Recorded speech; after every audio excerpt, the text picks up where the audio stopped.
Aqui não, né? Aqui tá. Meus amigos, boa noite para nós. Hoje nós vamos dar prosseguimento depois de uma semana que a gente ficou sem estudo, porque nós estivemos fora, né? E a gente retoma o versículo 6º. Na verdade, a gente vai pegar o versículo 6º e um pedacinho do versículo 7º para nós continuarmos o nosso entendimento em torno da segunda epístola de Pedro, ou identificada como de Pedro, e a gente já viu que é bem provável que não seja de fato do apóstolo, né?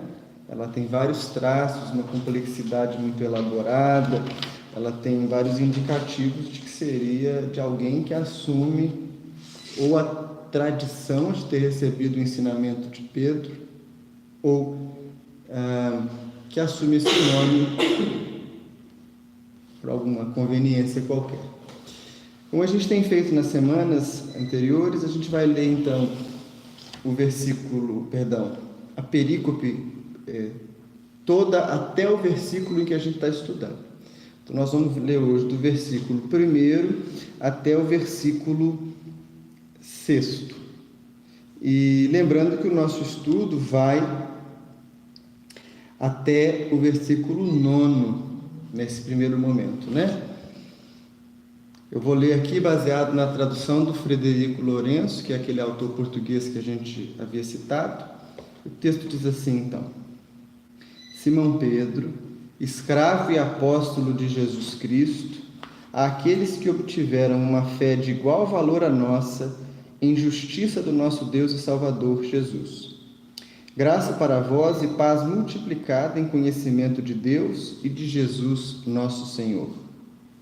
Assim, o seu poder divino deu-nos todas as coisas concernentes à vida e à piedade, através do conhecimento daquele que nos chamou pela sua glória e excelência.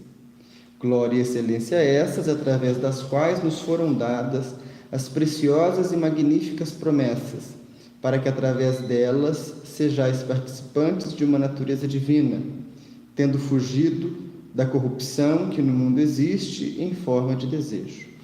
Por isso, tendo vós contribuído com todo o vosso empenho, é na vossa fé que deveis providenciar a excelência.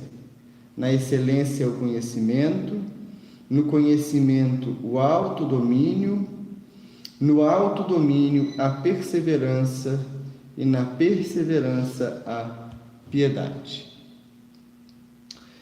Hoje a gente se detém, então, na transição do autodomínio para a perseverança, e da perseverança para a piedade. Vocês chegaram a fazer alguma reflexão, a buscar alguma coisa, meditaram um pouco a respeito da perseverança? Se sim, qual é o resultado disso?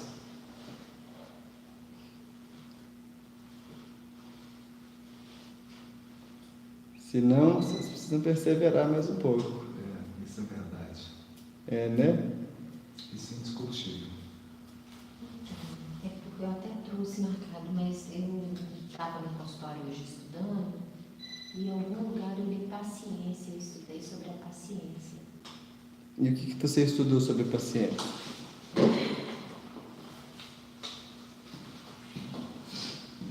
Posso ler? Pode. A paciência bíblica é um controle próprio exercido por Deus ou otorgado por Deus, em face de oposição ou de opressão. Não se trata de passividade. A iniciativa jaz no amor de Deus ou no amor do crente ao enfrentar o mal dessa maneira.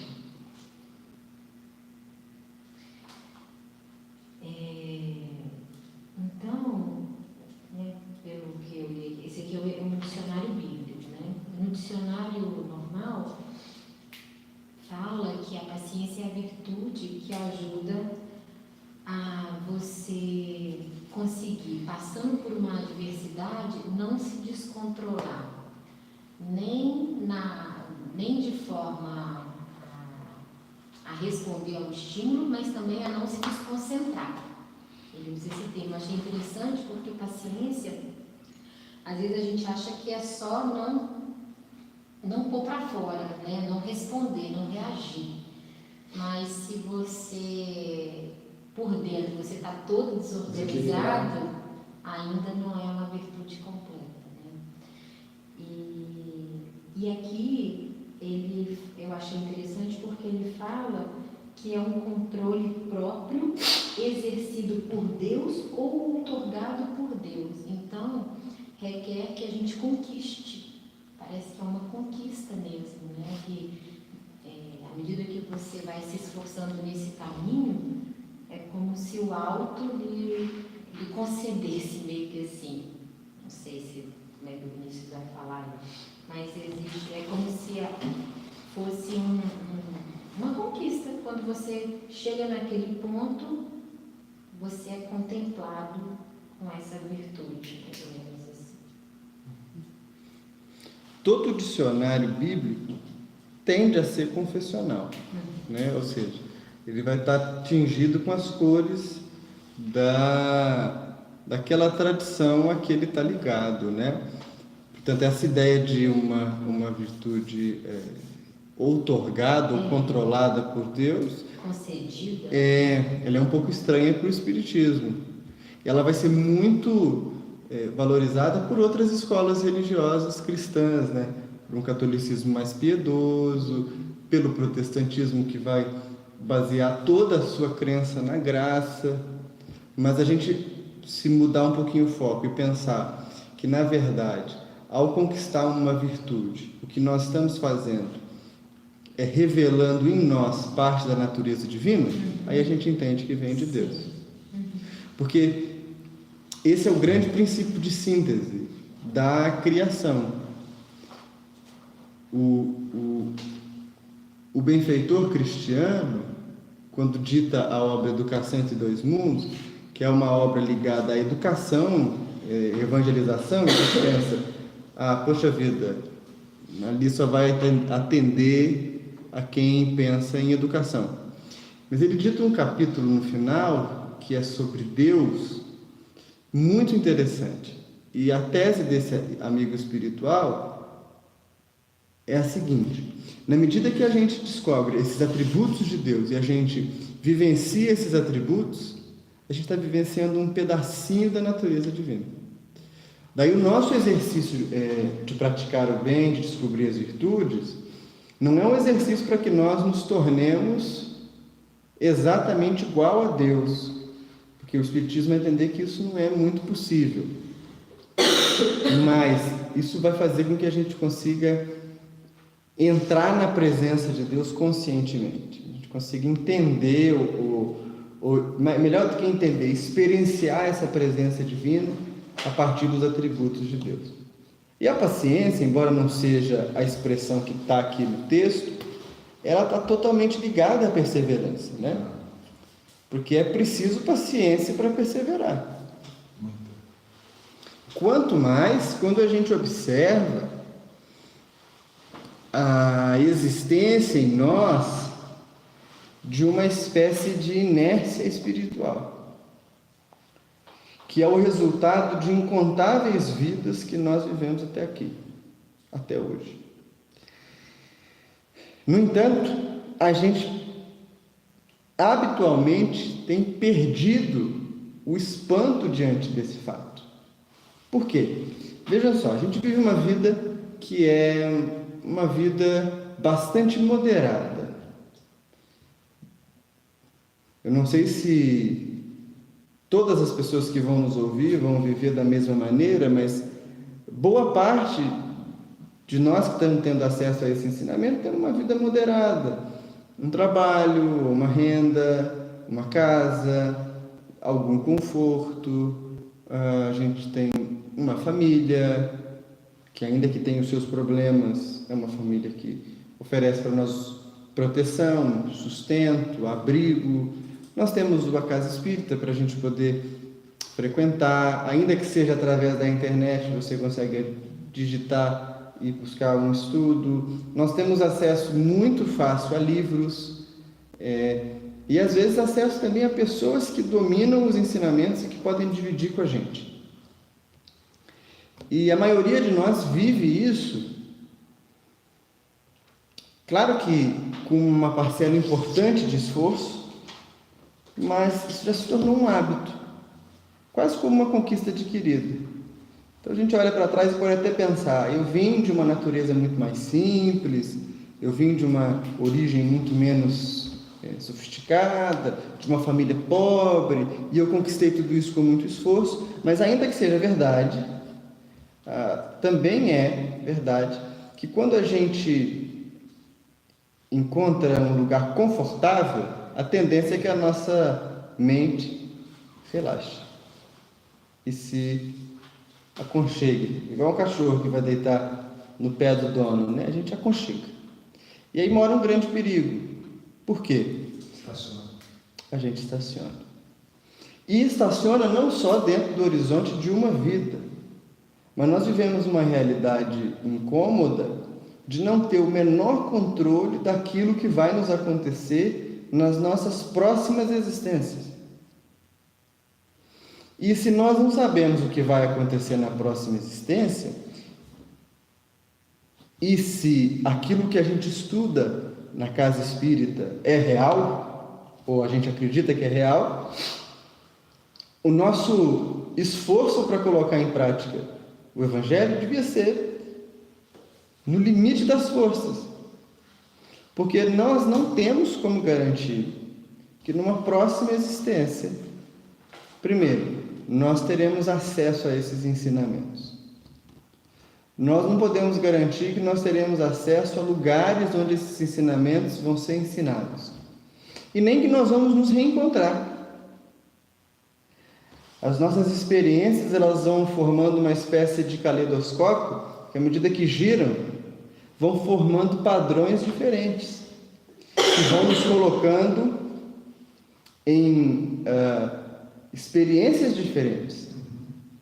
Então, o primeiro aspecto que nos parece relevante destacar no que tange à perseverança é um olhar atento para o valor do Evangelho de Jesus.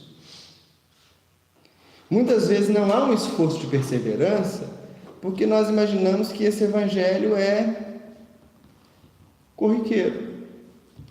Nós imaginamos que ele seja banal, que o acesso a ele seja cotidiano, rotineiro.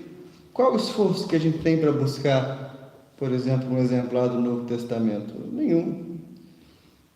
Qual o esforço a gente tem para assistir uma palestra? Muito pequeno. Então a gente pensa, isso é uma coisa boba, por que eu preciso me preocupar? É como se a gente imaginasse que sempre vai estar presente para nós, com a mesma intensidade, as oportunidades que a gente vive hoje. Aí eu olho aqui como é isso. Porque nós não podemos garantir isso. Nós não podemos garantir nem pela lógica da boa experiência com esses objetos sagrados, com esses objetos espirituais, nem pela lógica da má experiência. Porque, olha, nós não precisamos ter dúvida. O que faz com que hoje nós possamos encontrar esses ensinamentos? Méritos que às vezes nós juntamos ao longo de muitas e muitas vidas, pedindo mesmo para que a gente pudesse se libertar do sofrimento. E a gente conseguiu juntar esse punhadinho de mérito que falou, olha, além do trabalho, da casa, da família, do dinheiro, nós vamos conseguir ter acesso a uma fonte de ensinamento espiritual vigorosa, igual à doutrina espírita. Então a gente junta esse mérito para estar aqui. Se a gente vive a vida de qualquer jeito, nós não podemos garantir que, tendo gasto esse mérito, nós vamos ter outro igual. E não precisamos olhar isso com estranhamento, porque é só andar na rua. Quando a gente passa no calçadão de uma grande cidade, de uma avenida, a gente vê dezenas, centenas, milhares de pessoas andando por ali. E as exigências da vida são tão intensas que a gente pode ver que poucas pessoas estão atentas, ou estão pensando, ou estão tentando observar aquilo ali como uma realidade além da física. A gente vive num assodamento. E a nossa condição de trabalho consome muito tempo das nossas vidas. Você imaginar alguém que trabalha 10, 12 horas por dia, contando os transportes, né, num grande centro, precisa acordar de madrugada para pegar uma condução, vai para o trabalho, trabalha às 8 horas, depois ainda pega uma outra condução que vai demorar 2 ou mais horas para que chegue em casa de novo, vai cuidar dos filhos, da família. Qual é o tempo disponível para dedicar à prática? Qual é o tempo para que a meditação tenha efeito, a contemplação? Qual é o tempo para que a leitura seja feita e aprofundada? Então nós não temos como garantir que nós não vamos viver numa situação como essa. E aí alguém pode pensar, mas você está fazendo um julgamento estranho dessas pessoas? Não, não estou. O que eu estou dizendo é, a nossa posição é muito afortunada. A nossa posição é muito afortunada. É uma posição riquíssima sob a ótica espiritual. Nós temos tranquilidade para estar aqui agora, falando do Espiritismo. Se nós vivêssemos numa região de conflito armado, ou numa região muito, muito violenta, nós não poderíamos estar aqui. Então nós não podemos garantir que o mau uso disso vai dar para nós de novo a mesma oportunidade. Mas e se o uso for muito bom? Bem, se o uso for muito bom, for acima da média, certamente a gente vai chegar no plano espiritual e vai falar para Deus assim: me manda para um lugar onde ninguém conhece, para que eu possa levar lá o ensinamento. Então, mais uma vez, a gente pode estar longe da fonte. Dá um pouquinho de tristeza, né? Pensar que numa próxima vida pode espalhar um montinho dos nossos corações amigos, né? Cada um para um lado, ninguém vai nem se ver, vai ficar 300, 400 anos sem encontrar. Dá uma angústia. E essa angústia, ela deve ser o combustível da perseverança. Porque só existe uma força no universo que une, que é o amor. Todas as outras forças separam, divergem. Tanto é assim que lá no Evangelho de João, no início do Evangelho, o evangelista narra assim: porque Deus enviou seu Filho unigênito ao mundo para que o mundo cresça. E quem nele não crê é condenado. E a condenação é essa. Aí ele explica a condenação. Aí as pessoas pensam assim: o Filho único de Deus é Jesus.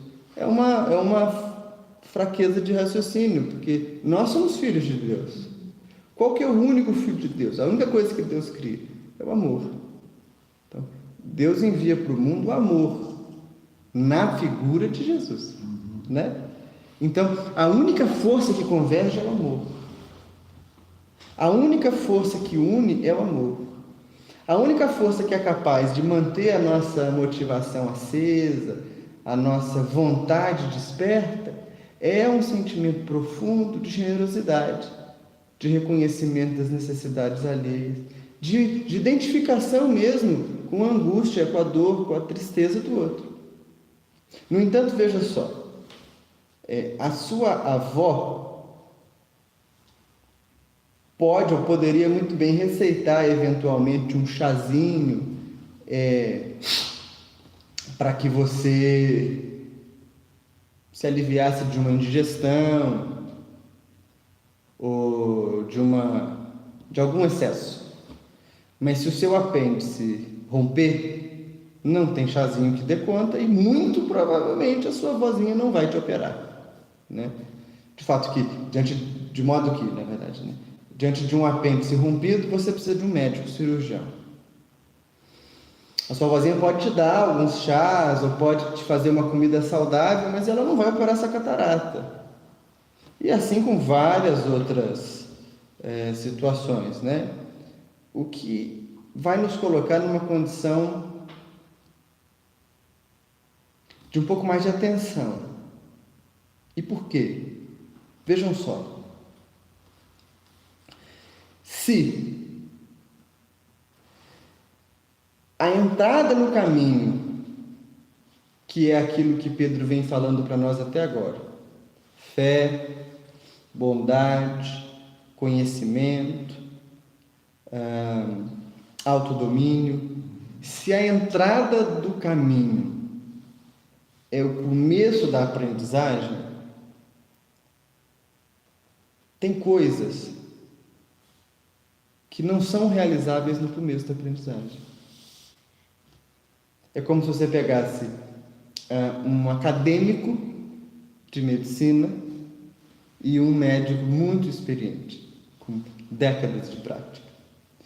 É como se você tomasse como referência a sabedoria de uma coisa e a capacidade de realizar. E é legal dar exemplos bem concretos. Há pessoas que cozinham super bem sem usar uma receita, porque já sabem cozinhar, já realizaram a cozinha dentro de si, né? O fazer da cozinha. E na prática espiritual é a mesma coisa. Então veja, olha que interessante. Pedro, na epístola, diz assim, é como se ele nos falasse: você adquire fé, você descobre fé, você busca fé, você age na bondade, você busca conhecimento, você se autodomina ou se disciplina. Você junta então todos os ingredientes. E aí esses ingredientes precisam ser cozidos. E eles vão ser cozidos na pressão. Que pressão é essa? A perseverança. Né? Então, não há o menor sentido da gente imaginar que os frutos da prática espiritual vão surgir assim, de uma hora para outra. Eles não vão surgir. Eles vão surgir com tempo de prática. Algumas árvores, quando você as planta, demoram anos e anos e anos e anos para frutificar pela primeira vez. Não é? Você planta ali um pezinho de manga ou um pezinho de jabuticaba, e com todo o seu cuidado, ele vai demorar algum tempo para te verter o fruto. Isso numa realidade transitória como o mundo material. Na realidade do Espírito não existe fruto sem perseverança. Você falou da árvore e me associou uma coisa, porque a árvore, você planta, você cuida, e tem as intempéries, tem a formiga, tem as coisas. E esses também são os dilemas que nós enfrentamos no dia a dia, né? São as pegadinhas, são as coisas que são colocadas para desviar da nossa perseverança. Né? Exatamente. Até o autocontrole também, que é difícil. Sim. No cotidiano que a gente vive, esse autocontrole de perseverar todos esses sentimentos, né? Todos esses passos que a gente vem da fé, da confiança, da bondade, da generosidade, e não deixar, porque o autocontrole, se a gente não tem, você acaba... Mesmo quando erra, definir, olha, mas errei, junto de novo e recolho as minhas forças e tentar mais uma vez. Então, não é possível. Quando a gente vê alguém que aparenta ser um fenômeno, né? Assim, a gente olha alguém e fala, meu Deus, fulano já veio pronto. Não veio. Não veio. De certo, ele tem uma trajetória de aprendizado que não está aparecendo para nós nessa vida. Mas ele está lá, essa trajetória existe, houve um caminho trilhado. Em todos os campos, né? Tem pessoas que pegam um instrumento musical pela primeira vez e tocam.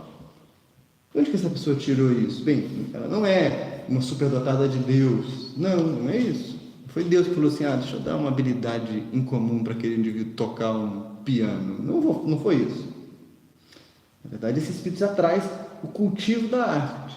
Nas coisas humanas, a gente percebe isso com muita facilidade. A gente tem as nossas tendências, os nossos impulsos, as nossas motivações. Um é de uma área específica do conhecimento, outro é de outra. A gente já começa a ver isso desde pequenininho no menino, na menina. Enfim, isso é muito claro. Na ótica espiritual, a gente não tem a mesma habilidade de perceber. Porque, primeiro, reencarnatória, né, que a gente fala. Ou seja, de várias vidas, a gente já agiu da mesma maneira. Então, quando a gente cria uma nova rotina de experimentação da vida, a gente está quase todas as vezes descobrindo um horizonte novo. A gente nunca trabalhou aquilo, nunca viveu. Então a gente diz assim, agora eu vou fazer prece pelos doentes todos os dias. Aí você faz bem um dia, 2, 3, quando chega no quinto, você pensa, você não vai melhorar, não. Vou fazer prece de novo, gasto meia hora fazendo prece. Meia hora que você estaria deitado na cama, mexendo no celular, ou vendo uma banalidade qualquer na televisão. Meia hora. Então, a gente começa a sentir a perseverança pesar, e a gente pensa, é uma coisa... Não, a perseverança é um peso. Até que se transforma num hábito. Então, às vezes a gente vê, eu vejo muito isso com médiums, né? Médium é a criatura mais estranha que existe. Retirado o fato que ele diz que conversa com gente morta, né? Se tirar isso, ele ainda é o mais estranho. Porque... Esse é um fator estranho. né? Às vezes eu fico vendo... deve ser muito difícil olhar de fora, né? E entenderem, um cara que fala assim, eu vi minha avó que morreu em 76, e ela veio me conversar, é estranho. Então, mas o médium tem uma outra particularidade. Vocês já viram aquela plantinha que dá na beirada da estrada, a Maria fecha a porta, que a poeira bate, ela fecha assim? O médium é assim. O médium, você esbarra nele, ele se fecha todo. Geralmente o médium é alguém ressentido, é alguém melindroso, com uma emoção muito à flor da pele, com a dificuldade de lidar com alguns sentimentos, ele vive num lusco-fusco danado, e aí o que acontece? Ele começa a trabalhar na mediunidade. Com muito custo ele faz um curso de desenvolvimento da mediunidade, ou uma reunião de educação. A palavra desenvolvimento não é melhor para a gente usar.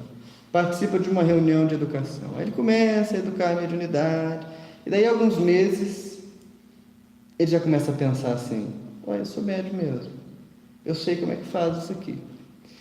E aí, daí, para ele imaginar que ele completou a formação mediúnica dele, é um passo que não chega a um ano. Então a gente vê muitos médiuns novos, 1, 2 anos de prática, cheios de certeza de que conhecem a mediunidade de cabo a rabo. E aí, curiosamente, quando você vê os médiuns mais experientes, aqueles médiuns antigos com 10, 20, 30 anos, eles dizem assim, mediunidade são forças desconhecidas, a gente não tem domínio sobre elas. Por quê? Porque a perseverança cobra um preço. Qual que é o preço? É o preço do progresso constante. E para que você viva no progresso constante, você não está nunca numa zona de conforto. Você não está nunca numa zona conhecida. Você sempre vai estar numa zona desconhecida. Porque se você avança, a estrada que se projeta na sua frente não foi visitada antes por você. Daí a gente olha os médiuns, às vezes com um afã de produzirem muitas coisas, né? Num afã de se tornarem instrumentos dos guias espirituais. Não é assim que acontece. O que vai dar para esses médiuns a credencial para receber os guias é o atendimento dos sofredores no começo da jornada, entende? Bem como o André Luiz faz, ele começa a limpar o chão lá no hospital, que ele chega e diz, eu sou médico. Não, você era médico lá na terra, aqui você não é médico não. Né? Aí vai limpando a sujeira lá da zona de acolhimento dos espíritos. Então, isso em todos os campos da prática, em todos os campos.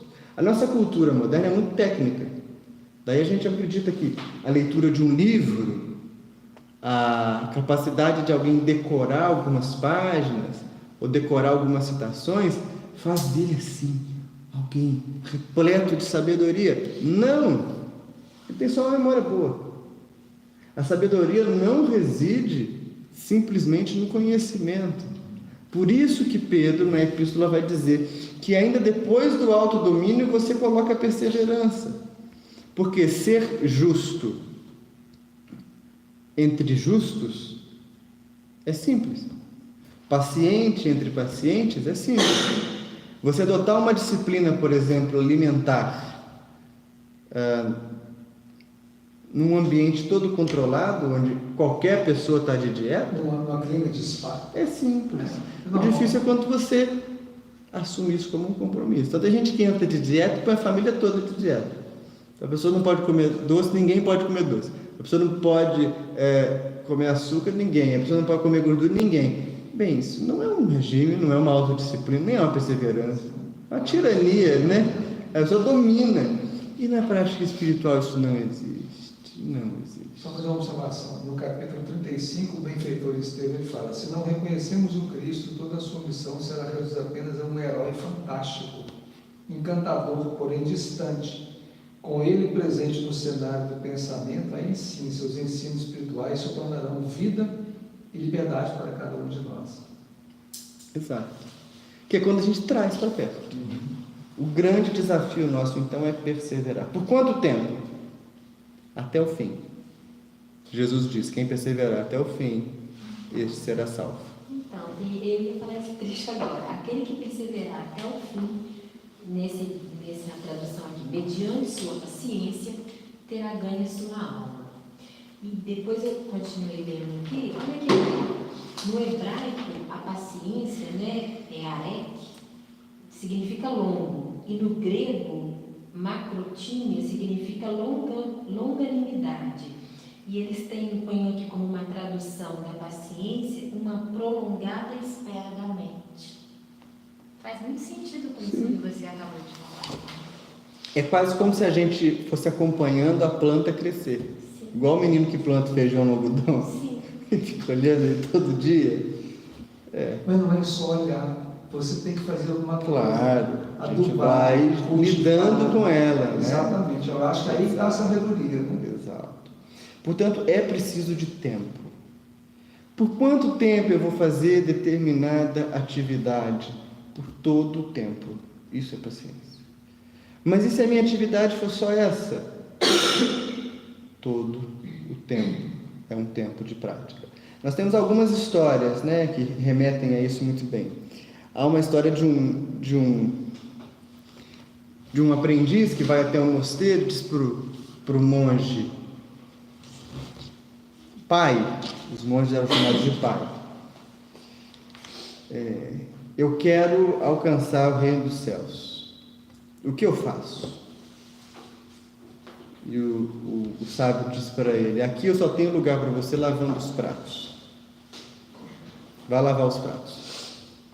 E ele vai e fica anos lavando os pratos.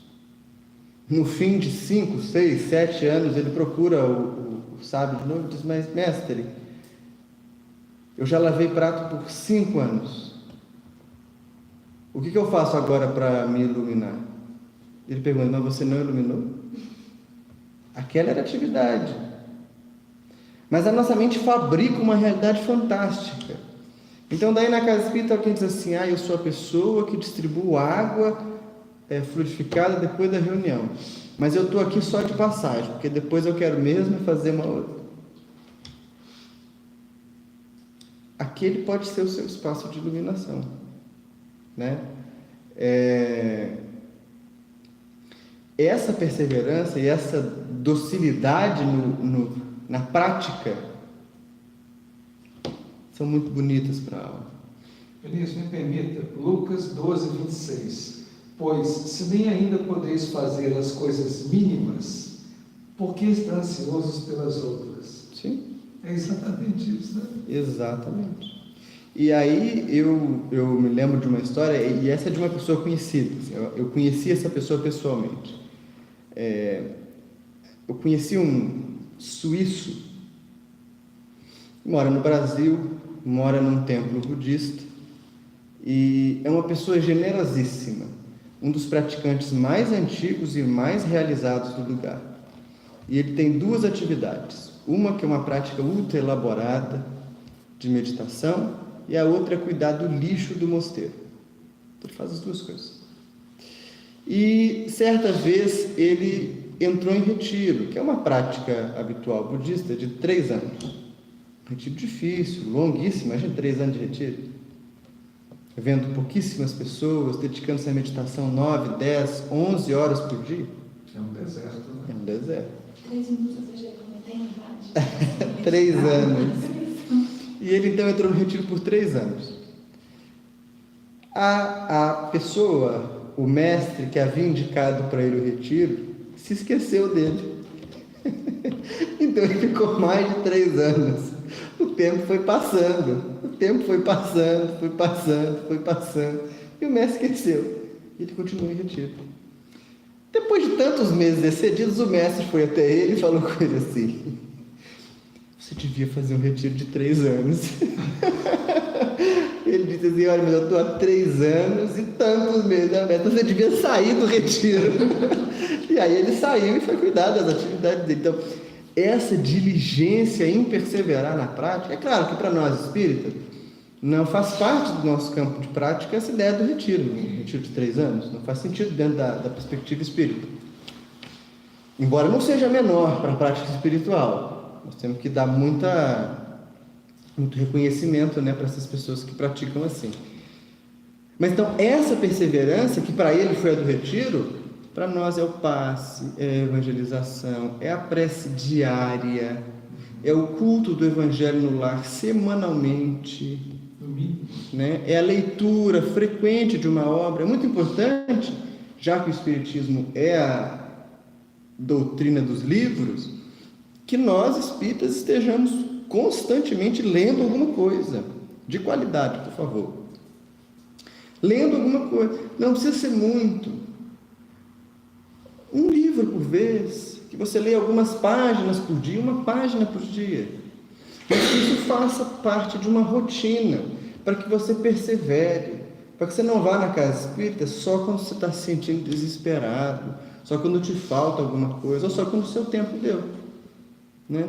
Aí eu não estou indo no centro porque eu estou muito atarefado, como se as pessoas que vêm ao centro não tivessem, né? Então, a perseverança, além dela ser o forno que assa o restante das virtudes iniciais, e vejam, eu falei para vocês em alguns estudos para trás que o progresso começa a acontecer de verdade na pureza, né? Na piedade, que é a próxima virtude. Por quê? Porque até aqui a gente oscila, muito frequente. Todos nós aqui já conhecemos um pouco mais ou um pouco menos tudo que ficou para trás, a fé, a bondade, o conhecimento, o autodomínio, até a perseverança, mas a gente oscila.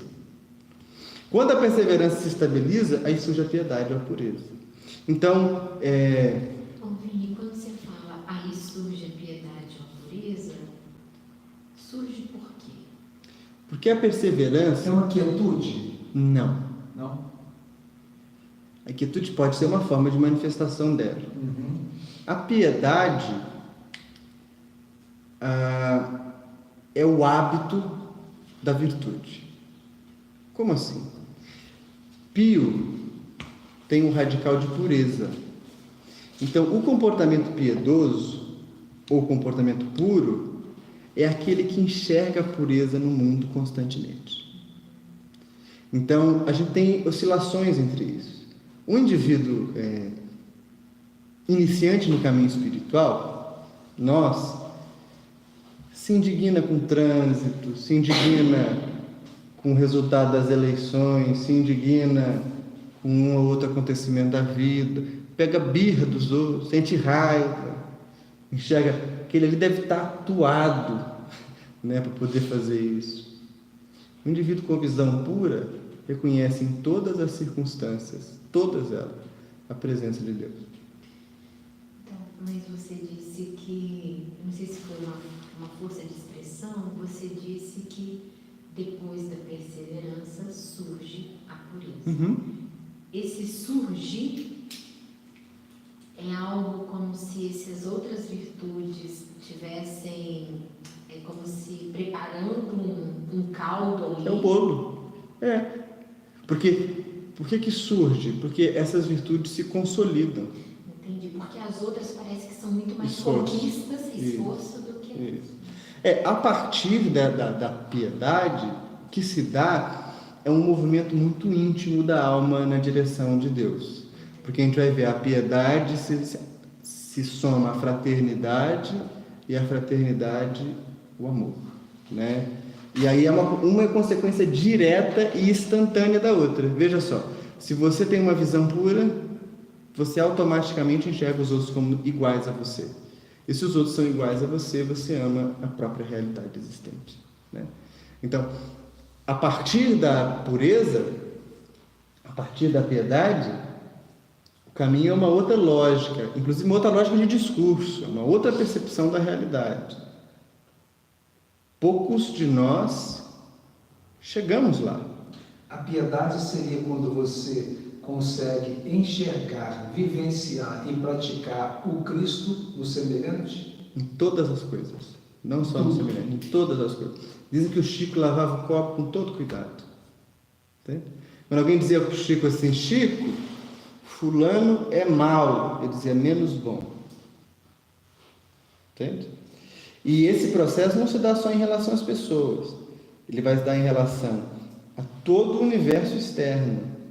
Então, se vocês repararem, aqueles que são verdadeiramente inspirados, amadurecidos, eles têm um cuidado diferente com o ambiente, têm um cuidado diferente com os animais, têm um cuidado diferente com as plantas, né? Essa visão global, que não vê separação, muito pelo contrário, vê unidade, é a característica da visão pura. Mas é o bolo. Quando a gente põe o bolo no forno, é uma massa. Tudo que a gente está fazendo até agora é a massa. O forno se chama perseverança. Agora, quanto tempo demora para assar o forno? Depende do calor, né? Como a gente tem várias vidas... O forno está desligado. Como a gente tem várias vidas, é possível, e mesmo até provável, que a gente já tenha começado isso lá atrás. Quando que eu vou saber, então, que eu estou num momento diferente da marcha? Ou seja, como que eu vou saber quando que vem o bolo? Quando você não tiver a menor noção do que vai acontecer em seguida na sua vida. Quando você se sentir completamente perdido. Quando você for praticar as coisas e a prática da virtude te consola o coração. Mas você olha para fora e pensa, meu Deus, eu estou ficando maluco. Porque isso não tem a menor sobriedade. É a fronteira. Você chega num lugar onde você nunca viveu, por isso você não conhece o que vem depois. Daí vai surgir no seu coração um impulso, que é o impulso difícil de continuar. Se você continuar depois do desconhecido, você vai chegar no lugar desconhecido. Então, normalmente as pessoas dizem assim, eu estou fazendo tudo e estou me desenvolvendo super bem. Como que desenvolve bem? Não desenvolve bem. Se você está numa luta para superar o homem velho, não desenvolve bem. Você está bem é porque você já conhece. Então ainda é o velho. Ainda que seu homem velho seja muito bom. Valorize ele, né? Porque tem gente que tem um homem velho intragável. Às vezes seu homem velho é bom. Agora, as pessoas também dizem assim, eu acho que esse negócio de caminho espiritual não é para mim. Eu me sinto vacilante. Eu tento praticar, eu consigo, mas às vezes erro outras. Eu olho alguém que tem muito mais experiência do que eu acho que não é, eu estou totalmente perdido. Então, que bom, você está começando. Se a sua motivação de perseverar for genuína, não tenha medo, porque o resultado vai vir. O resultado vai vir. Não tem erro. Sabe, é uma fórmula. Perseverou, chegou. O problema é que é até o fim, né? Esse até o fim depende aí da nossa quantidade de expiação. Se você tem muita coisa para expiar, o seu até o fim vai durar uns 300 anos. Então, se você está vindo assim, disposto, aí dá uns 200, 150, umas 2 vidas, 3. Vinícius, como é que a gente associa a disciplina junto com a perseverança? Então, na leitura do Pedro, a disciplina é interna, né? O autodomínio. Mas a gente tem que ter ela externa também para perseverar, não tem? Tem. Só que você vai veja, a gente tem que ir juntando cada pecinha do quebra-cabeça do jeito certinho para que uma encaixe na outra. Então, assim, para que o autodomínio surja o efeito e produza bem a perseverança, tem que estar baseado num conhecimento sólido. Para que o conhecimento dê certo, ele tem que estar baseado na bondade. Então, a gente tem que... Por isso, sempre, eu falei com vocês para trás, toda vez a gente tem que passar em revista de novo na fé. Se você, na sua revista da fé, quando você for olhar para a fé, a sua fé tiver uma fissura, não adianta. O restante dos estágios não vai se consolidar. Volta, olha para a fé, restabelece dentro de você a confiança e depois você vai. Então, passei pela fé, deixa eu olhar agora a minha bondade. Eu estou praticando alguma coisa? Não precisa ser na casa espírita apenas. Você pode estudar. É importantíssimo estudar. E com qualidade. com qualidade. Hoje o pessoal enfia coisa goela abaixo para nós. Tem livro que a gente não devia nem botar a mão, que é canceroso, sabe? O livro te deixa uma sequela na alma, assim. Você lê e sai, meu Deus do céu. Como é que você faz?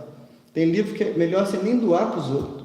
A pessoa diz assim, vou doar meus livros para a biblioteca da cadeia, vai ajudar. Tem livro que é tão perverso que é capaz de atrapalhar a cabeça do rapaz que está lá dentro, da moça que está lá dentro. Então, assim, nós temos que ter senso. Temos que ter senso, né? Senso do que eu vou estudar. E aí o Espiritismo é simples, não tem dificuldade. Nós temos alguns fundamentos. Você não quer errar, concentre-se em Allan Kardec, concentre-se em Leon Denis. Não erra.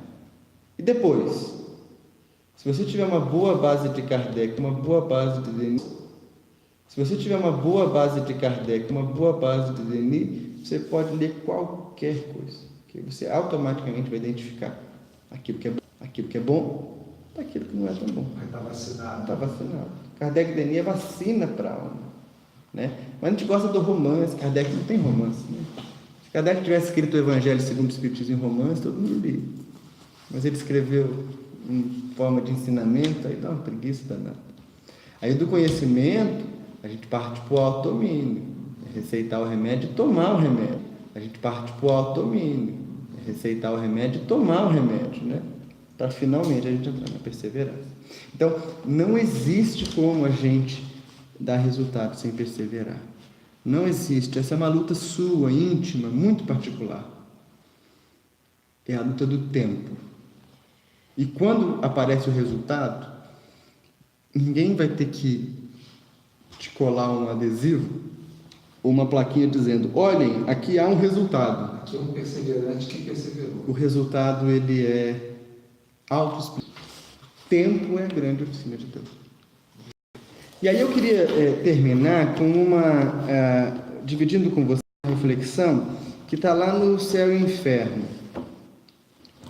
É um livro incrível que Kardec escreveu e que a gente não lê. Quando Kardec vai para a segunda parte da obra, ele nos apresenta relatos de alguns espíritos. E o último relato na categoria dos espíritos endurecidos é seguido de um comentário de Kardec. Eu quero ler para vocês o comentário. Então, como é que a perseverança e essa noção de tempo perdido é dura para o espírito. É duro, porque se ele não persevera, porque se eu perseverar eu vou sofrer, eu não vou dar conta, ele perde tempo. Aí quando ele perde tempo, o que ele sente? Sofrer. Olha o que Kardec diz. Ele volta no ciclo, né? Entre os endurecidos, não há senão espíritos perversos e maus. O número é grande daqueles que, sem procurarem fazer o mal, permanecem atrasados pelo orgulho, pela indiferença ou pela apatia. Eles não são por isso menos infelizes, porque sofrem tanto mais de sua inércia quanto não têm por compensação as distrações do mundo. A perspectiva do infinito torna a sua posição intolerável e, entretanto, não tem nem a força nem a vontade de sair dela. São aqueles que, na encarnação, conduzem existências desocupadas, inúteis para si mesmo e para os outros, e que frequentemente acabam por se suicidarem sem motivos sérios pelos desgostos da vida. Esses espíritos são, em geral, mais difíceis, para se conduzirem ao bem do que aqueles que são francamente maus. Porque, nestes últimos, a energia, uma vez esclarecidos, são tão ardentes para o bem quanto foram para o mal. Serão necessárias, sem dúvida, aos outros, muitas existências para progredirem sensivelmente. Mas, pouco a pouco, vencidos pelo tédio, como outros pelo sofrimento, procurarão uma distração numa ocupação qualquer que, mais tarde, tornar-se-á para eles uma necessidade. Então, a inércia para o espírito é um câncer, é um tumor. E boa parte dos espíritos endurecidos não são endurecidos porque são maus.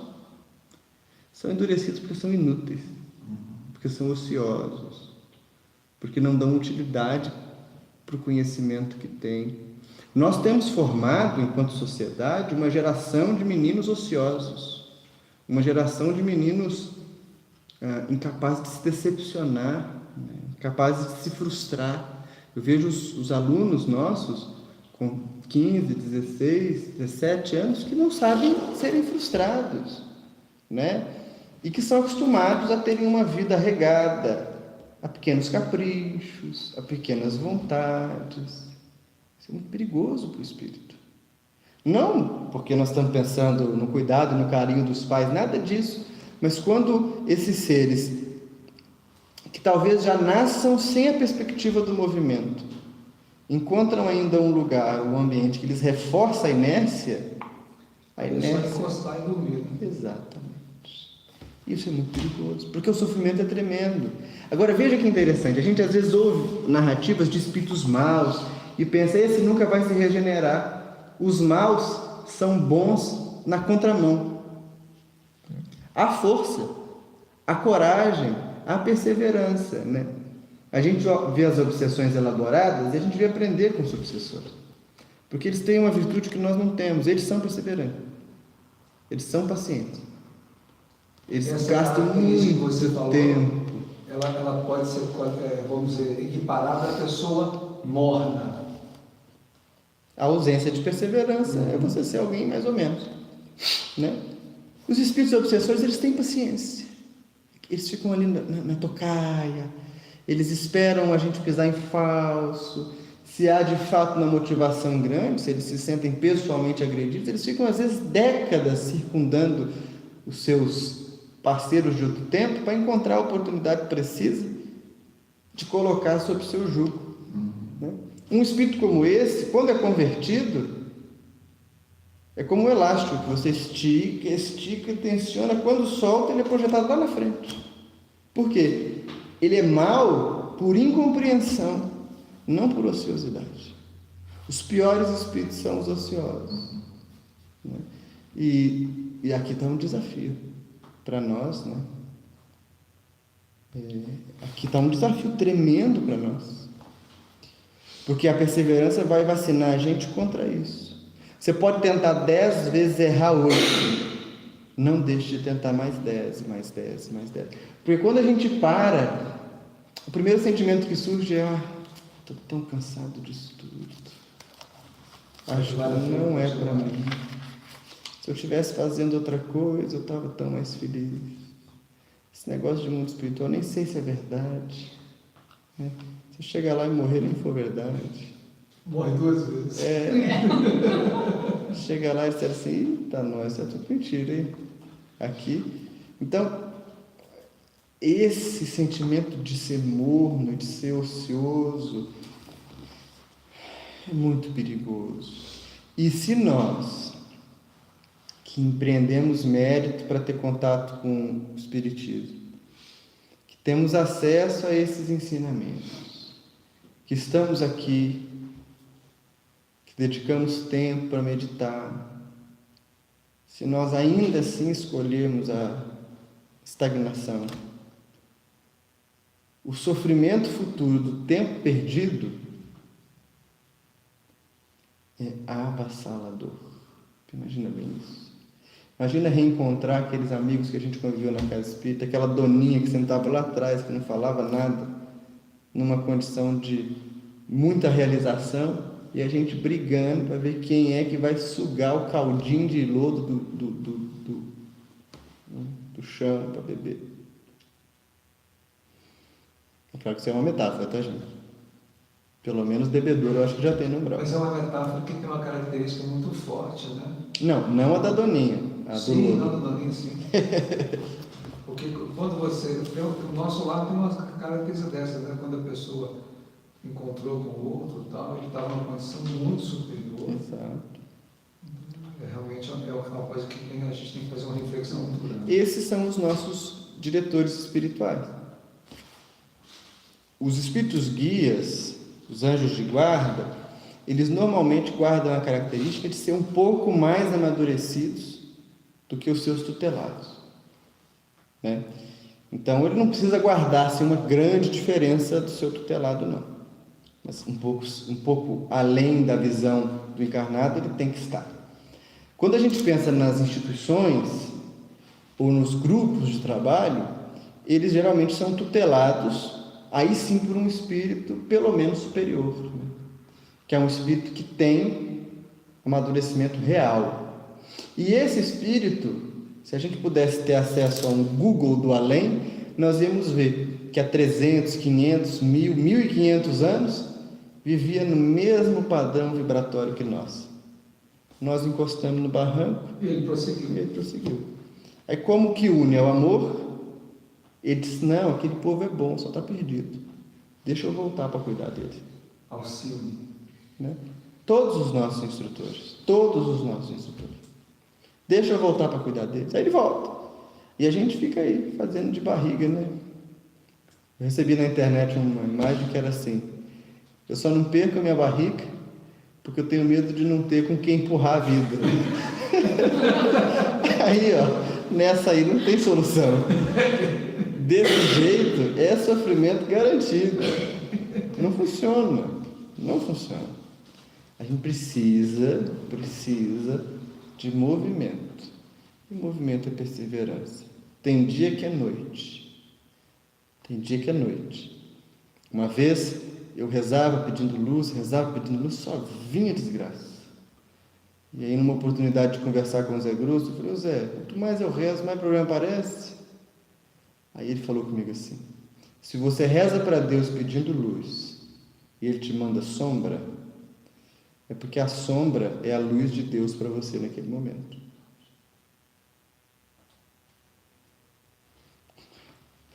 Eu demorei para captar, eu fiquei pensando, eu falei, ele podia simplesmente ter dito, vai passar. Ele podia dizer, fica assim, não. Mas ele disse, olha, você está pedindo luz, está vendo sombra? É porque a sombra é o seu aprendizado de agora. E passou. Todo o sofrimento passa. Como é que ele falou com você? Se você pede luz para Deus e Deus te manda sombra, é porque a sombra é a luz de Deus para você naquele momento. Não é? Então a perseverança é um campo bem completo de prática. Se você não quer fazer muita coisa, não tem muito tempo, se as condições interdependentes não são tão favoráveis para que você se dedique com mais tempo para a prática, pega uma coisa que se faz e se dedica a ela de corpo e alma. Dedica mesmo. Dedica sem esperar reconhecimento, sem esperar nada disso. E segue. Com certeza a piedade brota daí. Tudo bem? Ótimo.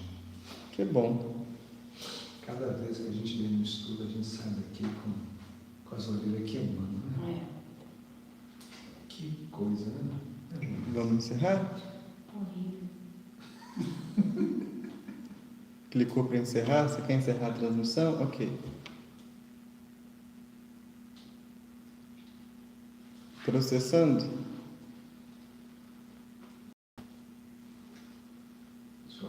Tem um xizinho no canto. E quer encerrar a